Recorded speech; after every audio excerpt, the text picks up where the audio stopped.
Assalamualaikum warahmatullahi wabarakatuh. Alhamdulillah wassalatu wassalamu ala Rasulillah wa ala alihi wa sahbihi wa man tabi'ahu wa nasarahu wa walah. Amma ba'd. Tuan-tuan muslimin muslimat, hadirin hadirat yang dirahmati Allah Subhanahu wa taala. Setinggi-tinggi kesyukuran kehadrat Allah Jalla wa'ala dengan perkenan limpah kurnia daripada Allah. Maka pada malam ini sekali lagi kita diizinkan oleh Allah untuk menyambung kuliah kita daripada surah Yusuf, surah yang ke-12 yang mengandungi 111 ayat. Hadirin yang dirahmati Allah, dalam kuliah kita bulan lalu kita sudah bincangkan tentang ayat yang pertama dan yang kedua.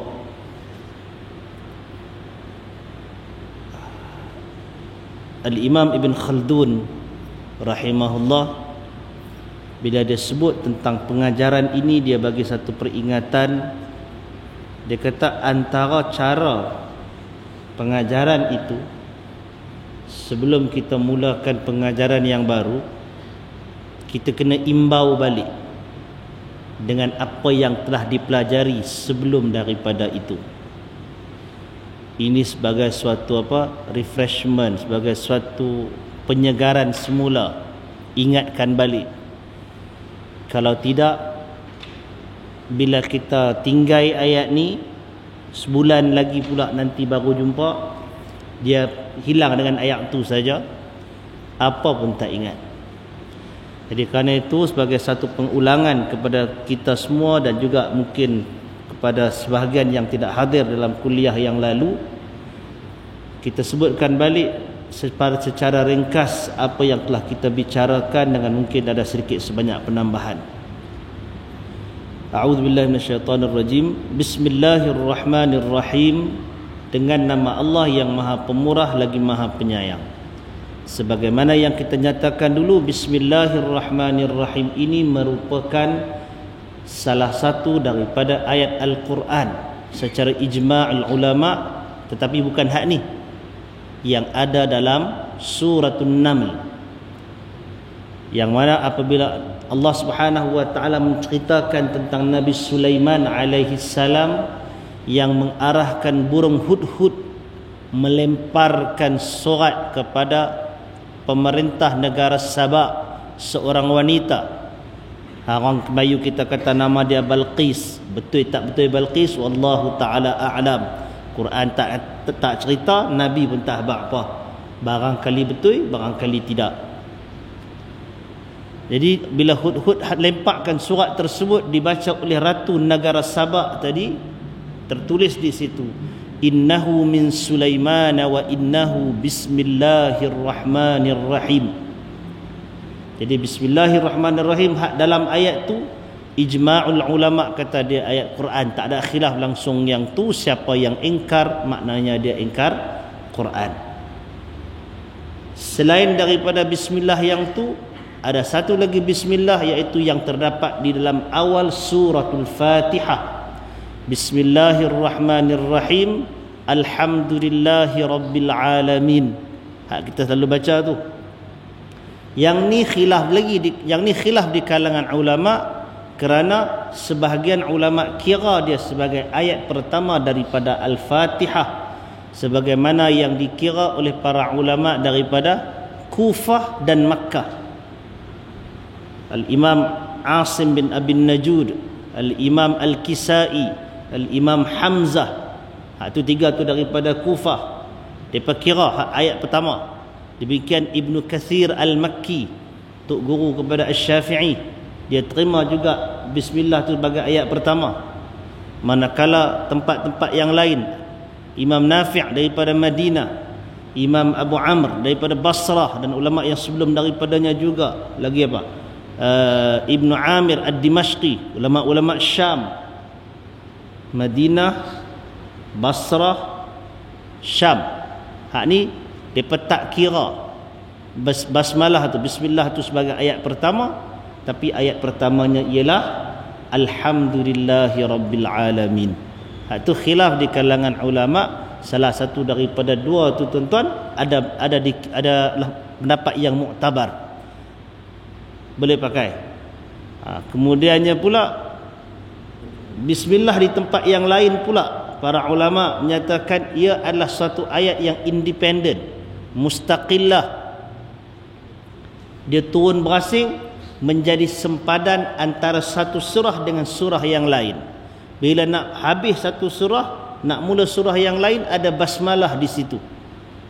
Itulah dia bismillah yang ada dalam awal surah Yusuf ini, sebagai pembeza antara surah Yusuf dengan surah sebelumnya, iaitu surah Hud. Sekali habis surah Yusuf ni nanti nak mula surah Ar-Ra'd, dia mai balik bismillah di situ. Melainkan yang tak ada ialah antara suratul Anfal dengan surah At-Taubah, tak ada bismillah. Tu para ulama kata bezakan berdasarkan kepada hujung ayat dengan awal ayat tu, dia tak ada sempadan. Tapi tahu ada beza.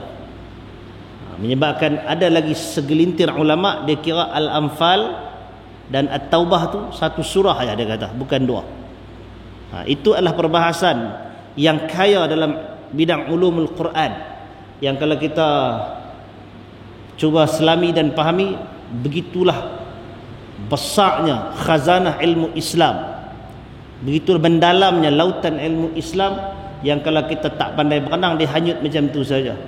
Jadi kalau kita baru takat tengok kolam indah water tepi rumah tu, tiba-tiba nak sembang cerita lautan yang dalam, itu tak kena gaya. Kita sekurang-kurangnya kita tahu gambaran tentang benda-benda tu, insya-Allah. Baik, ayat yang pertama, Alif Lam Ra. Alif Lam Ra. Para ulama terbahagi kepada beberapa pandangan sebagaimana ini kita cerita sebentar lalu, hari itu kita sembang dah. Yang pertama menyatakan Alif Lam Ra ini ialah singkatan simbolik bagi nama-nama Allah dan nama-nama tertentu. Pandangan ini tak kuat, tak ada asas apa langsung. Pandangan yang berikutnya kata Alif Lam Ra ini ialah semata-mata huruf hijaiyah, semata-mata huruf. Pandangan yang ketiga mengatakan Alif Lam Ra ini ada maknanya, tapi kita tak tahu makna tu. Hanya Allah Subhanahu wa taala sahaja yang mengetahui maknanya. Jadi kerana itu kalau tuan-tuan buka terjemahan Al-Quran, kalau tuan-tuan buka had ni, dia akan tulis Alif Lam Ra, macam tu je.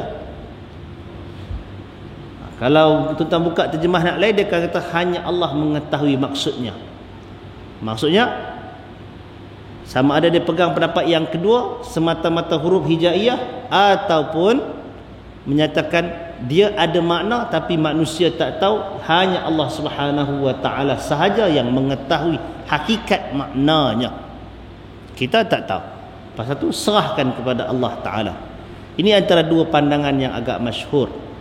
Tapi apa tujuan turun ayat ini? Kata para ulama, antara hikmahnya sebagaimana yang kita sebutkan hari itu, yang pertama sebagai at-tahaddi, sebagai satu cabaran kepada musuh-musuh Islam, cabaran kepada orang-orang Arab Quraisy terutamanya yang hidup di zaman itu, yang merupakan ahli sastra, yang boleh mengarang syair-syair yang hebat. Bagaimana bila Allah turunkan huruf saja, mereka tak boleh nak buat sesuatu yang serupa itu. Huruf ya, mereka tak boleh nak buat apa. Itu dipanggil sebagai i'jaz, sebagai mukjizat, untuk mencabar orang-orang musyrikin untuk buat yang serupa dengannya. Allah Ta'ala sebut dalam surah Al-Baqarah kan, fa'tu bisuratin min mithlihi, datangkan dengan suatu surah yang serupa dengannya. Bukan takat surah, huruf pun tak boleh untuk ditandingi. Itu hikmah yang pertama. Hikmah yang berikutnya, ia sebagai suatu tanbih, sebagai suatu menarik perhatian kepada orang yang mendengar, untuk mengetahui apakah mesej yang dibawa oleh Nabi sallallahu alaihi wasallam. Hak ni yang kita cerita hari itu. Pasal tu tuan-tuan, kalau rajin kita selak Al-Quran, tengok kepada fawatihus suwar, tengok kepada pembuka-pembuka surah ini yang mula dengan huruf-huruf potongan, tuan-tuan akan jumpa kebanyakannya akan menceritakan tentang Al-Quran. Suratul Baqarah umpamanya Alif Lam Mim, Zalikal kitabu la raiba fih hudal lil muttaqin. Dia cerita tentang Quran, Zalikal kitab. Tuan-tuan buka surah As-Sajdah baca kan hari Jumaat kemarin. Kita baca apa? Alif Lam Mim, Tanzilul kitab la raiba fihi min rabbil alamin. Kita baca yang tu. Kemudian kita jumpa lagi dalam surah, baca malam sebelum tu, Yasin wal Qur'anil Hakim. Dalam surah Ali Imran, Alif Lam Mim, Allahu la ilaha illa huwal hayyul qayyum. Ayat yang berikutnya, Nazzala 'alaikal kitaba bil haqqi musaddiqan lima baina yadayhi. Cerita tentang Quran. Lagi Qaf wal Qur'anil Majid. Itu semua. Jadi huruf potongan ini kebanyakannya akan sebut selepas itu tentang Quran, sebagai satu peringatan, sebagai satu menarik perhatian manusia untuk mengetahui apakah mesej Al-Quran yang ada.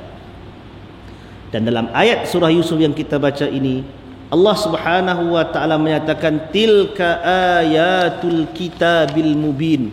Yang demikian itu merupakan ayat-ayat Al-Kitab yang jelas.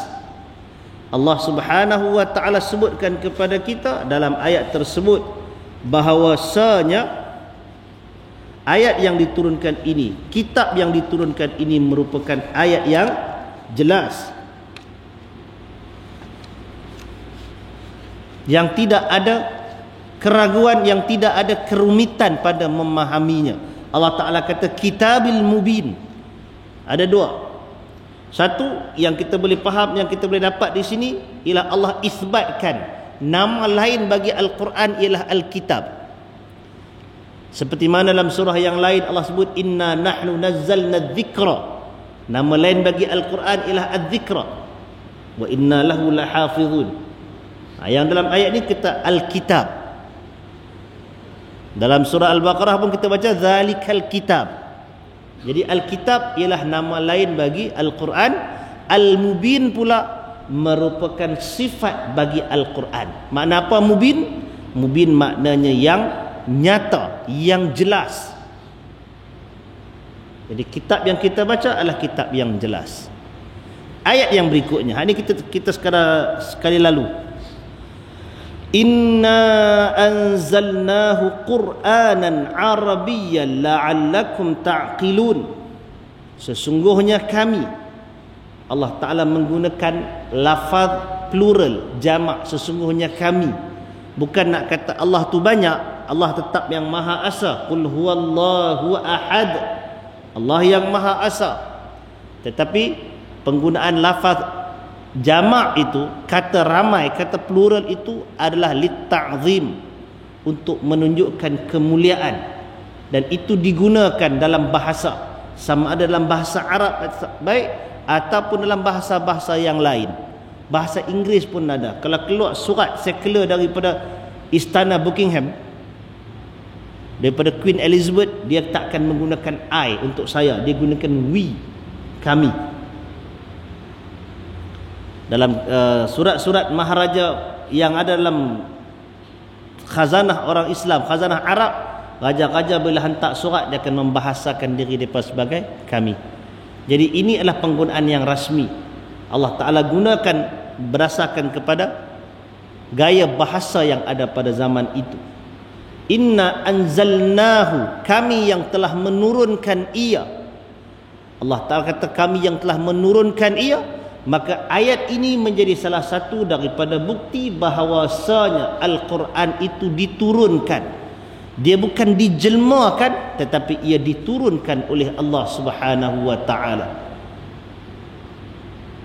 Dalam ayat yang lain juga kita jumpa Allah Ta'ala sebut dalam suratul Qadar, inna anzalnahu fi lailatul qadar. Sesungguhnya kami yang telah menurunkan ia pada malam Al-Qadar. Dalam surah Ad-Dukhan Allah Ta'ala kata inna anzalnahu fi lailatin mubarakah. Kami turunkan ia pada suatu malam yang penuh keberkatan. Jadi Al-Quran itu turun daripada Allah Subhanahu wa Ta'ala melalui malaikat Jibril alaihi salam. Hak ni yang diimani oleh Ahlus Sunnah wal Jamaah. Dan ini tuan-tuan menafikan pandangan segelintir daripada cendekiawan yang terkenal atas nama Islam. Antaranya seperti Al-Farabi, ataupun selepas daripada dia ada Ibn Sina umpamanya, yang menyatakan untuk menjadi nabi ini dia mesti ada kekuatan, beberapa kekuatan. Yang pertama dipanggil kekuatan intelektual, mesti yang paling cerdik. Yang kedua dia kena ada kekuatan spiritual, orang yang paling bersih rohaninya, paling bersih jiwanya.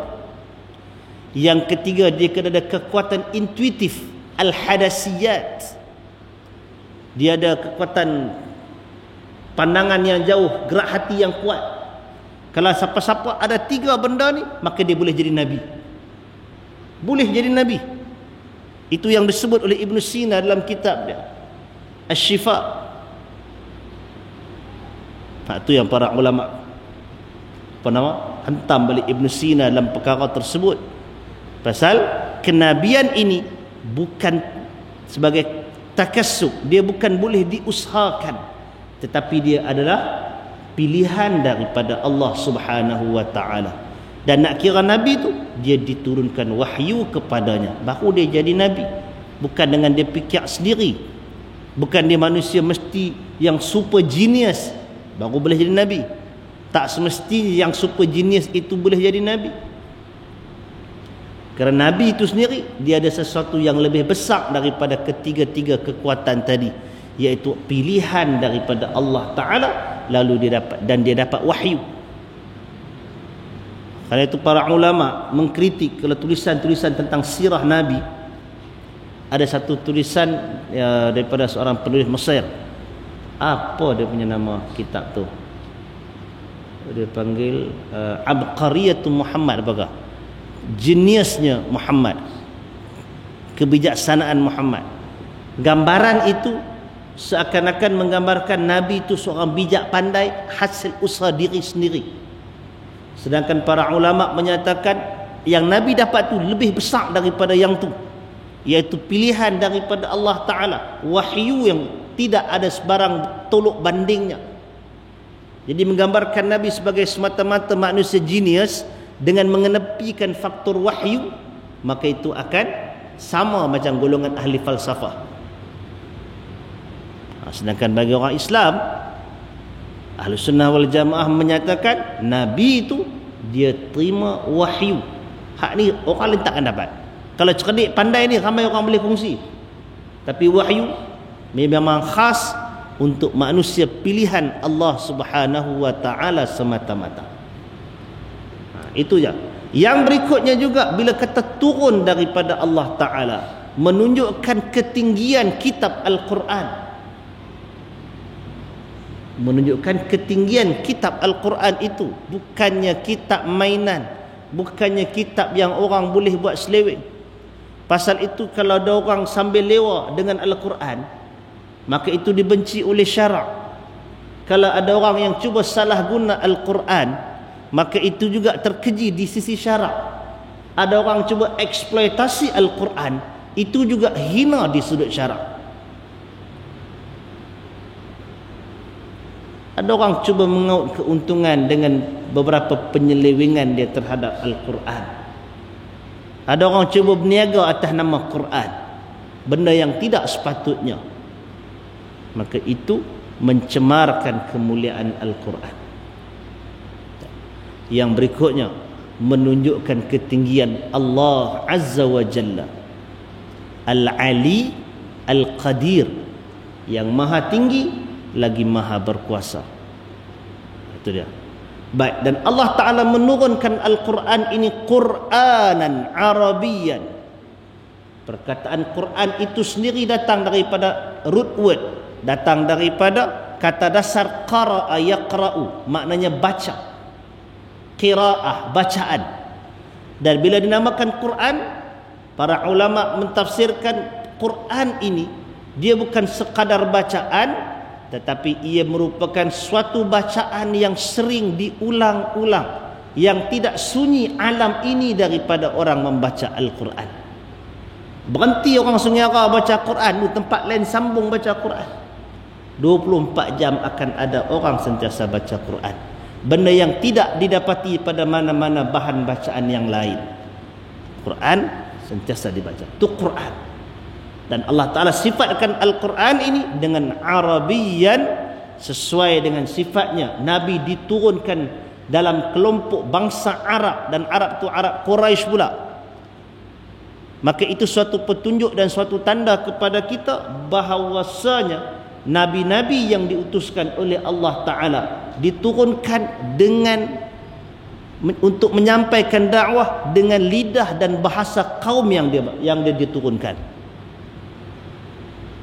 Itu salah satu tanda. Dan dalam kes Nabi Muhammad sallallahu alaihi wasallam, Nabi diturunkan dalam kelompok bangsa Arab, maka Quran itu dalam bahasa Arab.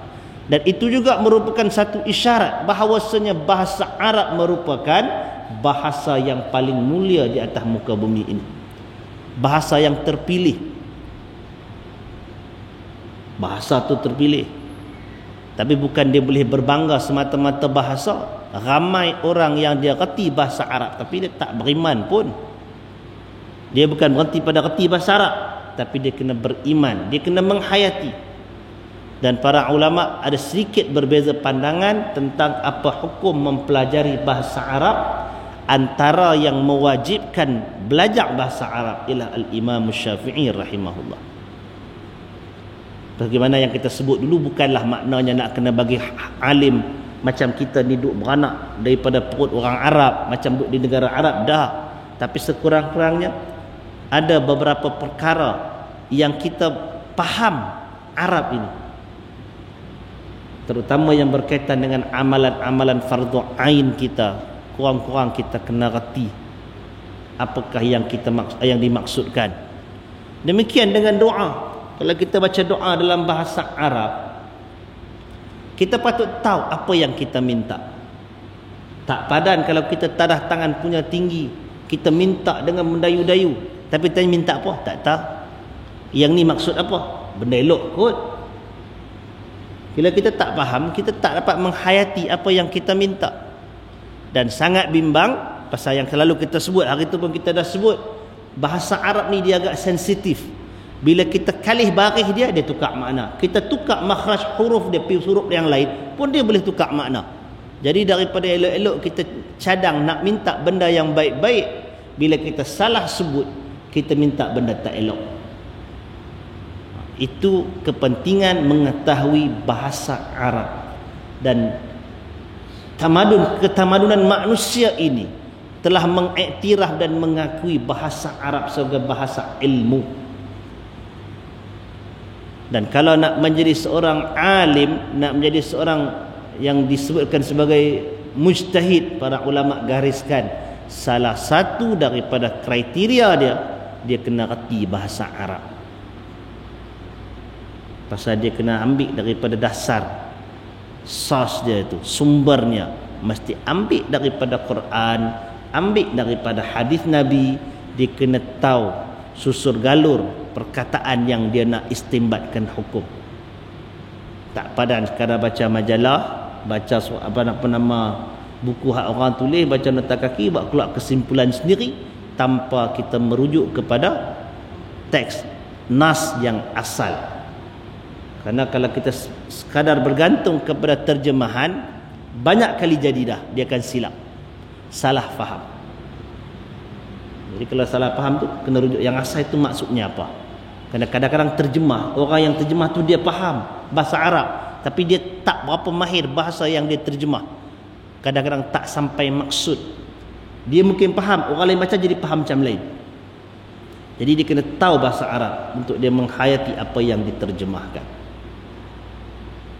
Nah, baik. Yang berikutnya Allah Ta'ala nyatakan la'allakum ta'qilun, mudah-mudahan kamu berakal, kamu memahaminya.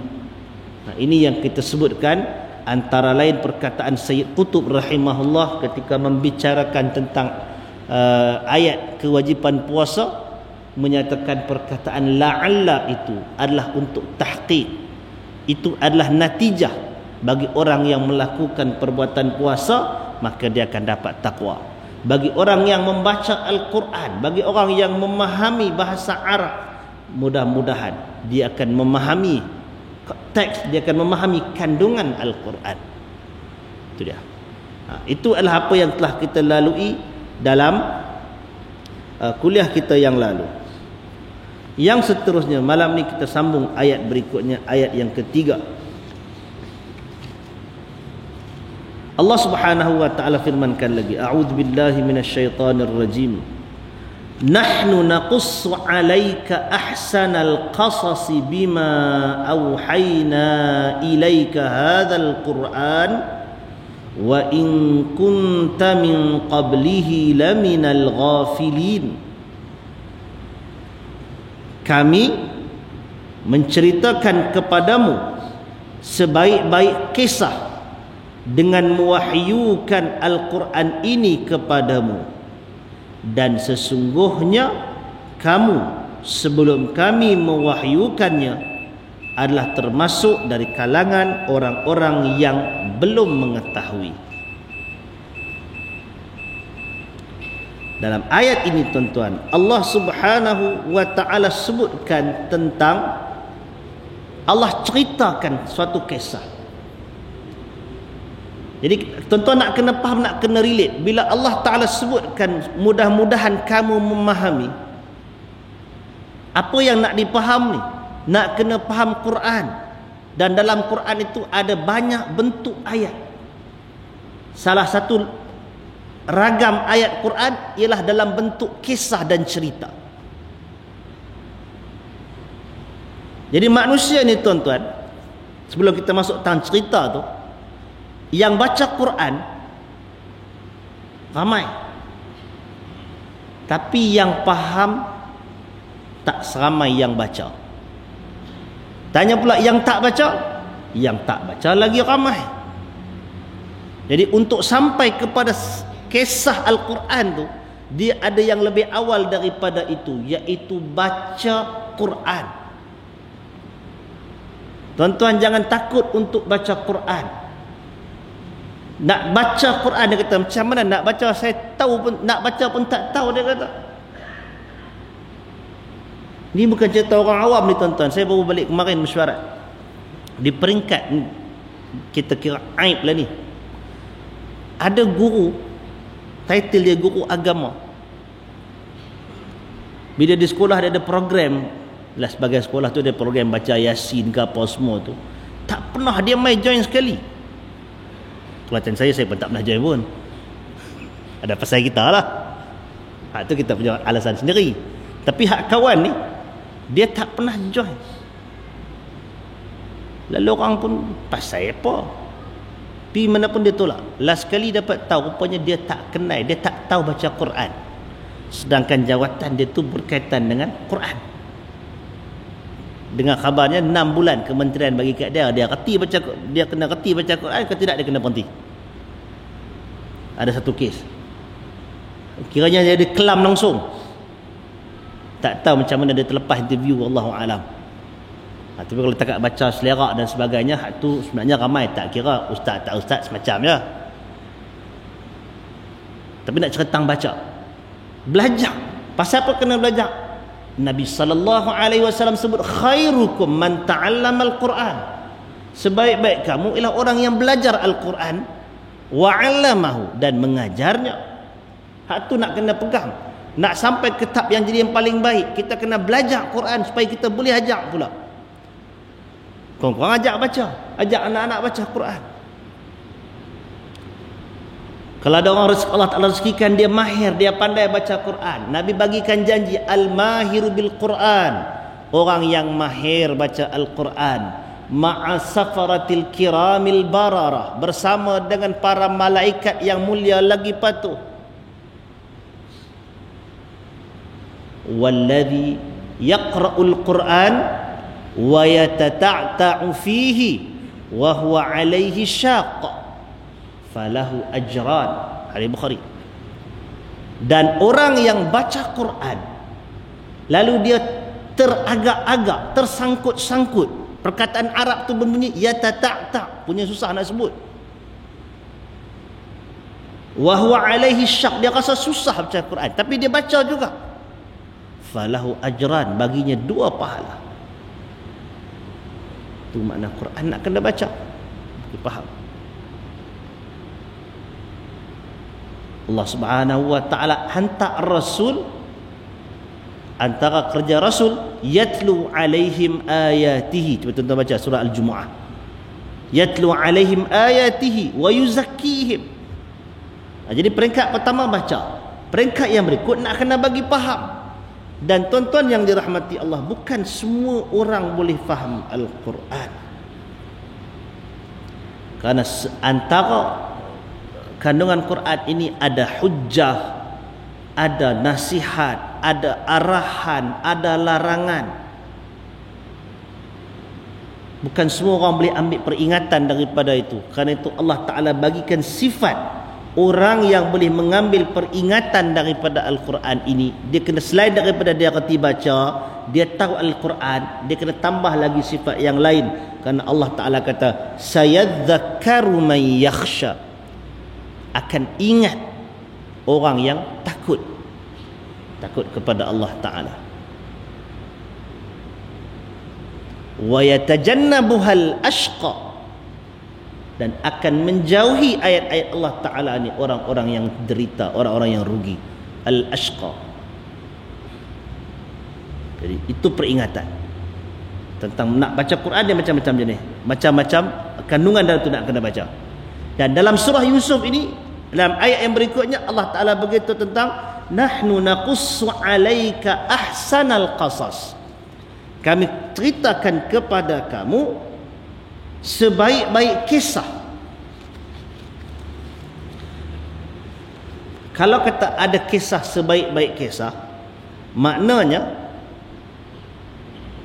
ada kisah yang baik, ada kisah yang tak baik.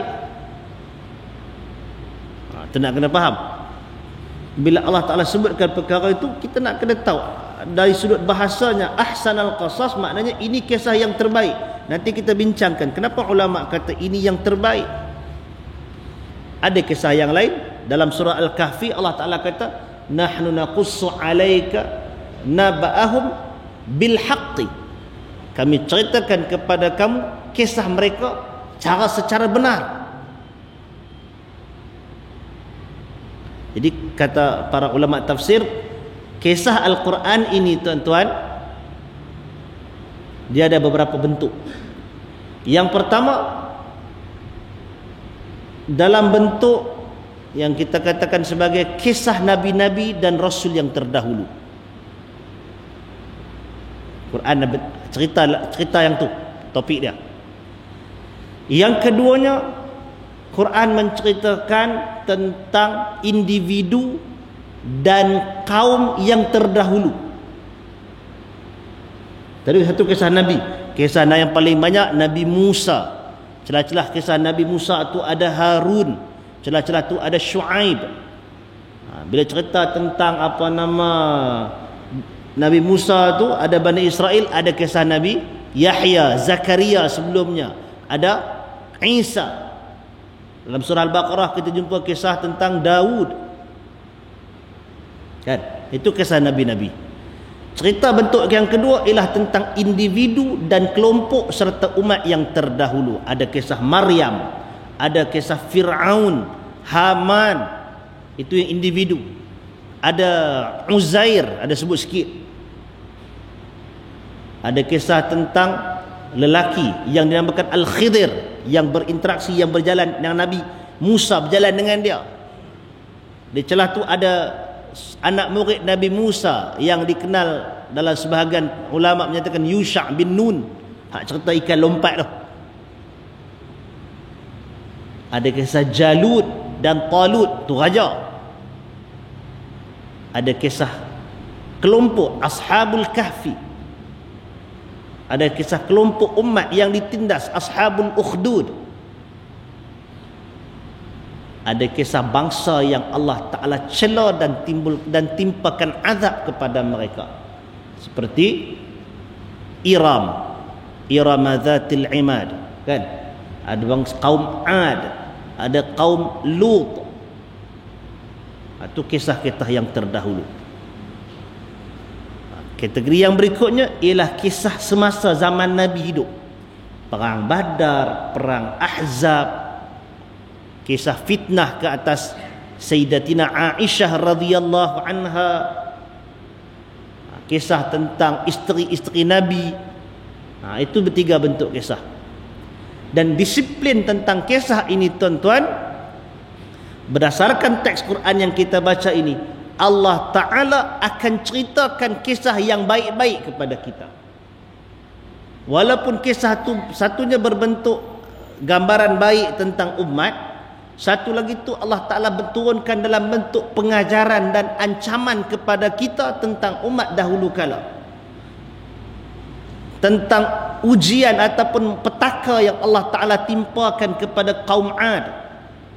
Itu buruk untuk mereka, tapi baik untuk kita, pasal kita nak kena ambil pengajaran. Kisah kaum Lut, itu buruk untuk mereka, tapi baik untuk kita beringat pasal apa yang sampai mereka kena azab lagu tu. Itu yang kita faham yang pertama. Yang keduanya, kisah yang paling benar ialah yang diceritakan oleh Al-Quran, tidak ada tolok bandingnya. Maka sebarang bentuk kisah yang bercanggah dengan fakta Quran, maka dia bukan kisah yang boleh kita terima. Kalau dia bercanggah dengan Al-Quran.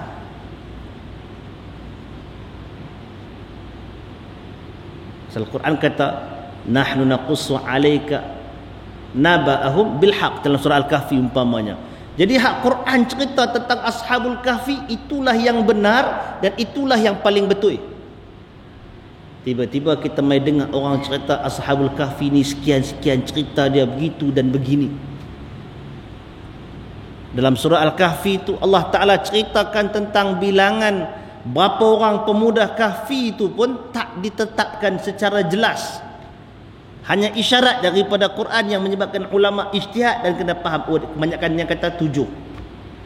Tapi bila main kat kita, macam dah garanti, memang confirm 7, bukan pendapat yang lain, siap dengan nama pula tu.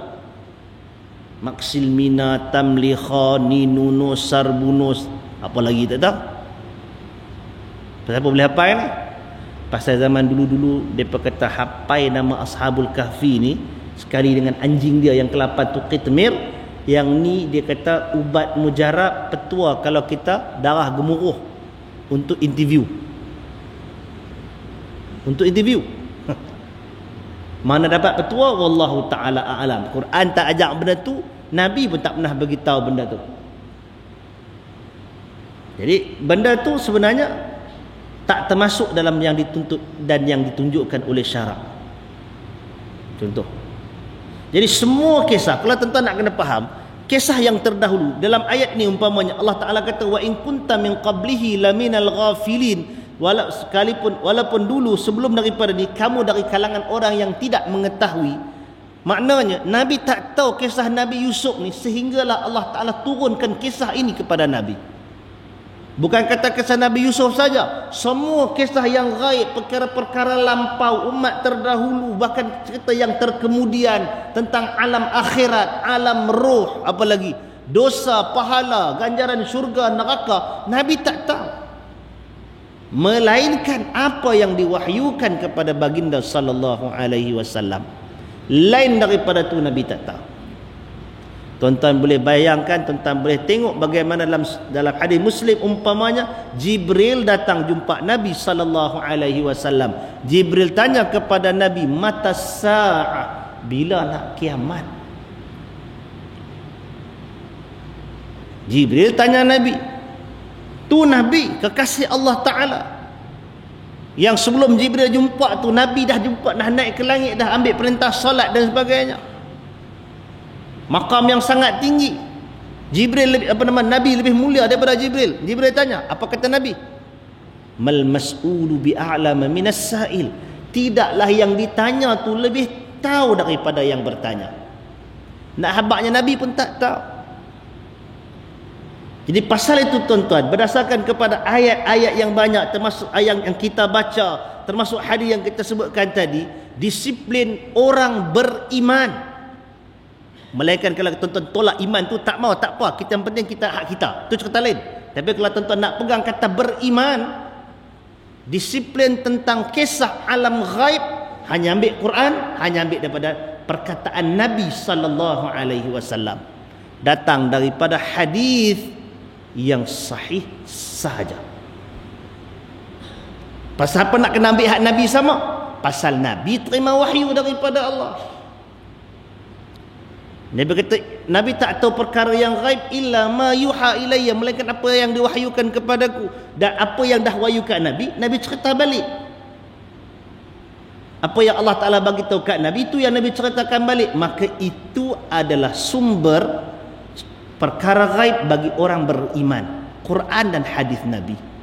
Adapun kisah-kisah hikayat lama, dongeng dahulu kala, tak kira duk dalam kitab mana pun, habaq, maka itu bukan sumber bagi orang beriman. Apatah lagi kalau dia bercanggah dengan fakta Quran, dia bercanggah dengan hadis-hadis yang sahih, dia bercanggah dengan akal yang sihat dan realiti semasa yang konkret yang tidak ada keraguan. Wih, mana boleh ni cerita ni duduk dalam kitab, takkan kitab salah kot. Kalau nak cerita kitab salah, tuan-tuan, nak kata cerita kitab tak ada salah, tak ada beza dengan Quran. Quran yang tak ada salah. Mana boleh kitab ni ulama dia alim, korban dia besar, jubah dia tak kira lah sebut macam mana pun. Itu bukan syarat. Itu bukan semestinya begitu. Bila kata kitab mana, kalau kitab tu Quran dia sami'na wa ata'na, kita dengar dan kita taat. Tapi ini kitab ni tok guru saya lama dah ajar. Kitab tu daripada putih sampai jadi kuning. Itu bukan syarat untuk cerita tu mesti betul.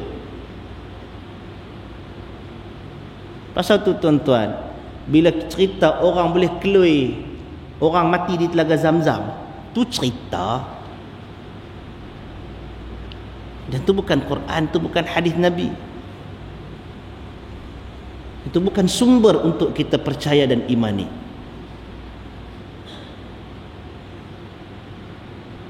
Dan dia bercanggah dengan hadis Nabi tentang roh orang beriman, bukan duduk dalam telaga tu. Mereka tuan-tuan kata, tak apa, kami nak pegang hak cerita, kami nak tinggalkan hadis. Kami nak pegang hak ustaz, kami nak tinggal hak Nabi. Kalau itu pilihan, ya silakan. Dari mana boleh, ustaz ni jiran saya kena terima hak dia. Ya, kalau nak ambil hantu, nak tinggal hak Nabi, tak apa, silakan. Itu beza antara kita. Tapi kita orang beriman, kita nak pegang hak Nabi. Dan akal kita juga sihat. Kalau tuan-tuan tak percaya, tuan-tuan pergi saat gini, siapa-siapa ada peluang pergi Mekah dalam sehari dua ni ke lepas ni, pergi. Oh, tapi tak boleh dah, katuk ada tutup dah, seal kan. Zaman dulu-dulu kan boleh turun tangga kat Zam-Zam tu kan. Try keluar tengok, panggil tengok siapa yang menyaut.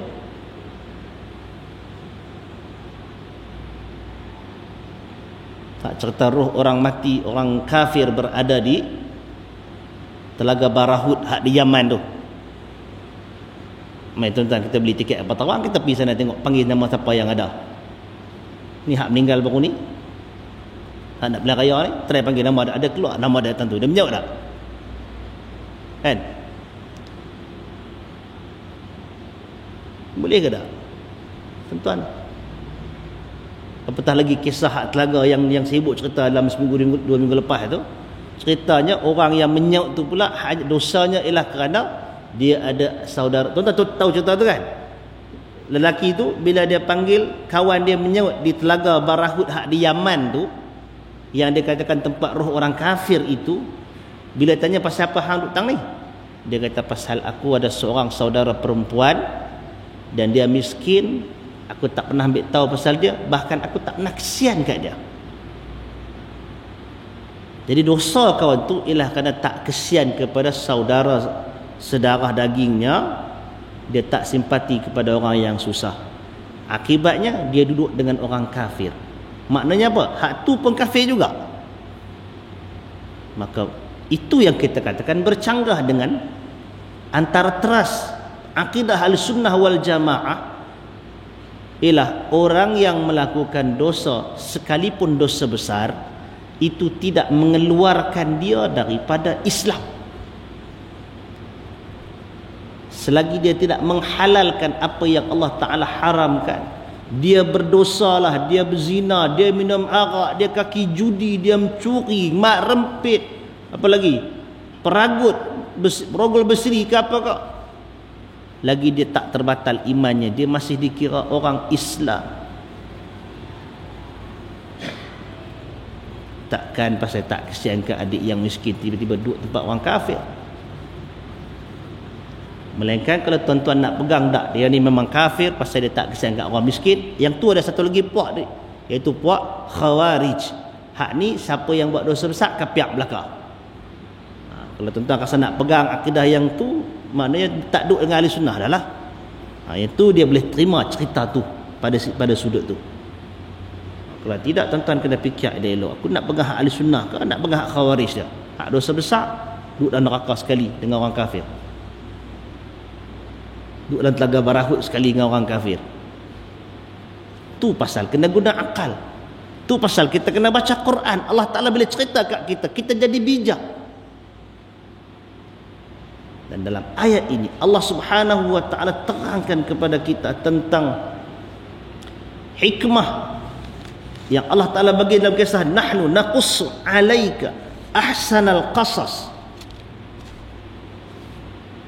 sebaik-baik cerita.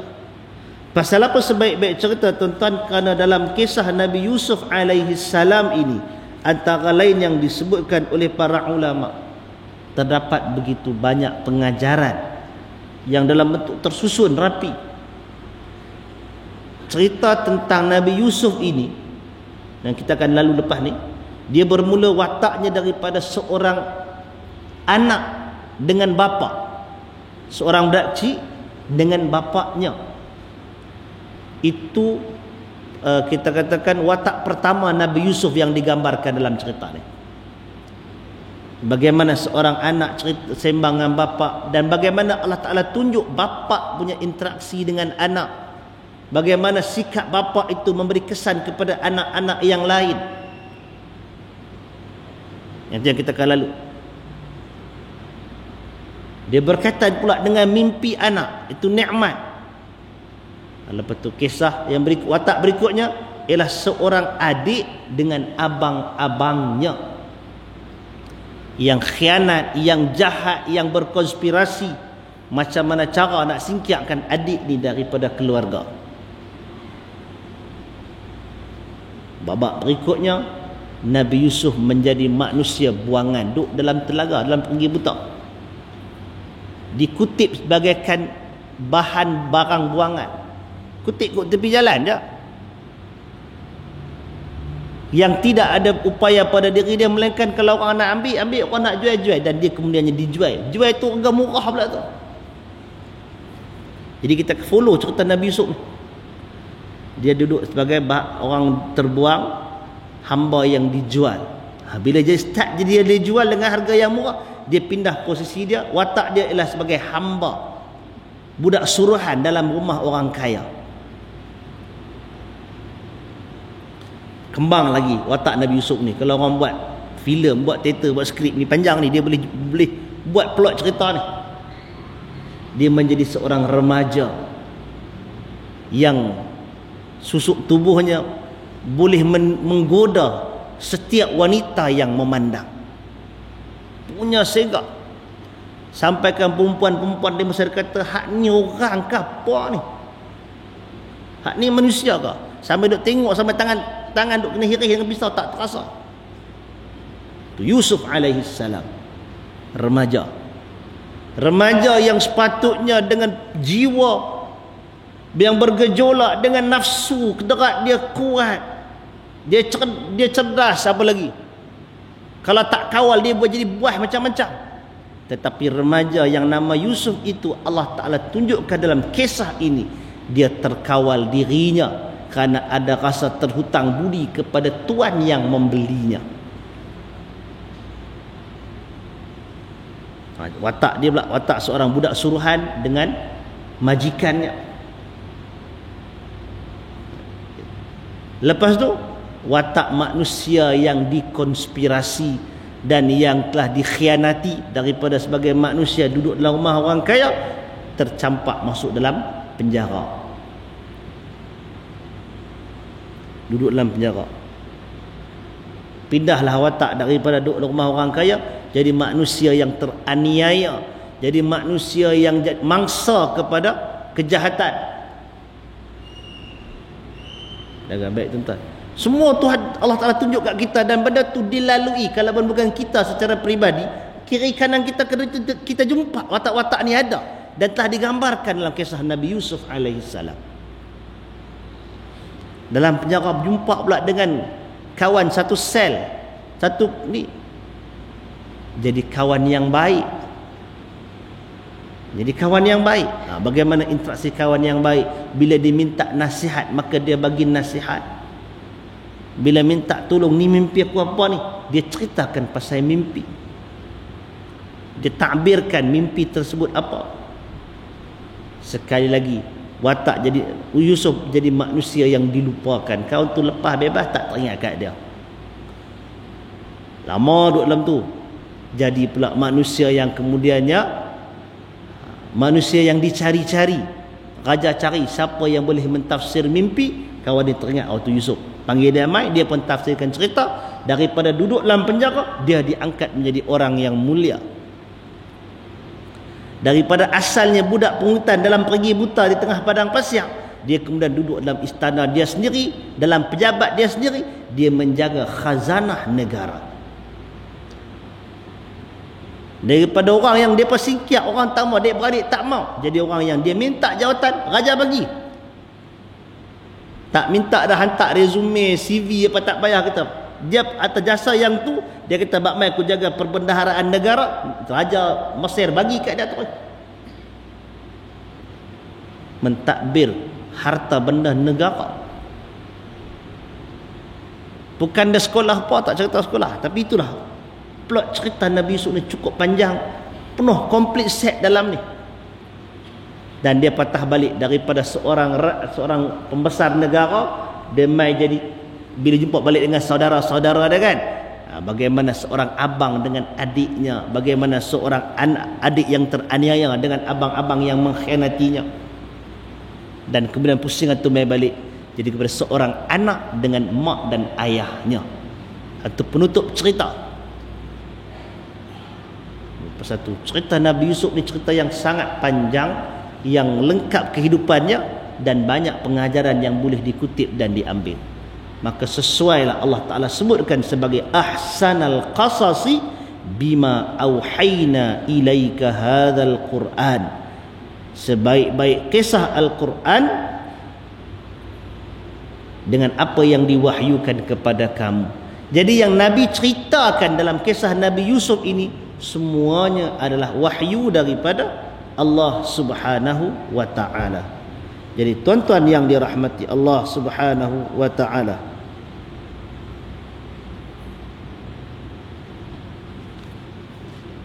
ini kisah Nabi Yusuf.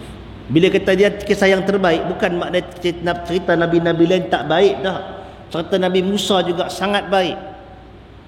Tapi bentuk persembahan ataupun bentuk yang Allah Ta'ala tampilkan kepada kita dalam bentuk yang berbeza. Kisah Nabi Musa adalah kisah yang paling baik. Nabi Musa itu kisah yang sangat baik, dan dia tapi dia terpisah-pisah dalam bentuk situasi yang berbeza-beza. Yang kalau kita tak cam cerita ni masa bila, dia tak ikut sekuen dia daripada awal sampai habis. Kisah Nabi Musa, kalau kita baca surah Al-Baqarah, yang tu masa bila, yang tu hak cerita Baqarah apa semua tu, cerita Bani Israel tu. Bani Israel masa tu duduk dalam yang 40 tahun, duduk dekat dataran Sinai itu, dataran Sinai itu yang Kihnya Allah Ta'ala timpakan azab pasal mereka tak mau ikut Nabi Musa dan Nabi Harun berperang dengan penduduk Palestin. Allah Ta'ala tinggalkan daripada situ. Banyak kisah duduk tang tu. Duduk di situ dapat al-manna was-salwa, makanan syurga. Tak mau makanan syurga, kami nak duduk cucuk tanam min adasiha wa basaliha, daripada kacang dalnya, daripada bawangnya kami nak tanam sendiri. Tu cerita Bani Israel ni. Kisah hak nak yang kudanya, kisah yang Nabi Musa naik ke Bukit Turi Saina, yang Musa Samiri buat berhala daripada lembu apa semua tu. Hak tu kisah yang dalam tu. Hak cerita yang sebelum daripada tu macam kisah apa nama Nabi Musa, sebelum tu Nabi Musa dikandung oleh ibunya. Nabi Musa kemudian dihanyutkan ke sungai sampai duduk di istana Fir'aun. Nabi Musa membesar. Cerita tu terpisah-pisah. Dasar Nabi Musa kemudiannya bunuh orang, lari Nabi Musa sampai ke Madian, berkenalan dengan dua orang perempuan, dengan ayahnya yang disebut oleh ulama tafsir sebagai Nabi Shu'aib. Kalau dalam surah Taha pula, kisah perjalanan Nabi Musa daripada Madian, rumah pak mentua, nak balik ke Mesir, nak mula berdakwah.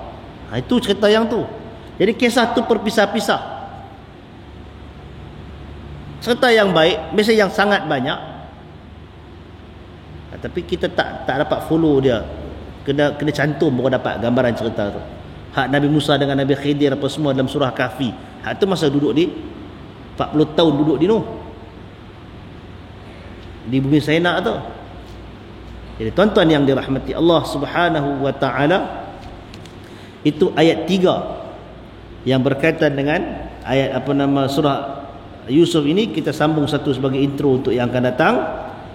Dalam ayat yang keempat, Allah Subhanahu wa taala ceritakan, "Idz qala Yusufu li abihi ya abati inni ra'aitu ahada 'ashara kawkaba." Inni ra'aitu ahada 'ashara kawkaban wasyamsa wal qamara ra'aituhum li sajidin. Ketika mana Yusuf berkata kepada ayahandanya, "Wahai ayahku,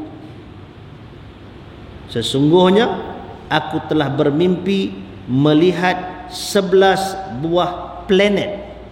Kaukab ini planet. Ada yang terjemah bintang, wallahu alam. Wasyamsa, dan matahari, wal qamar, dan bulan.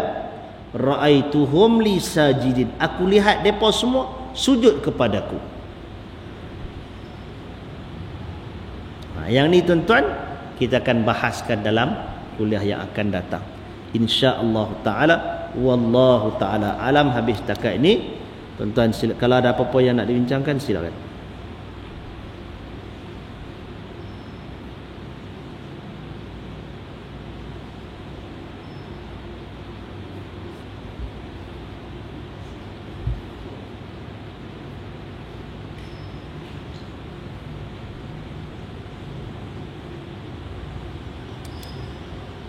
Ada apa-apa?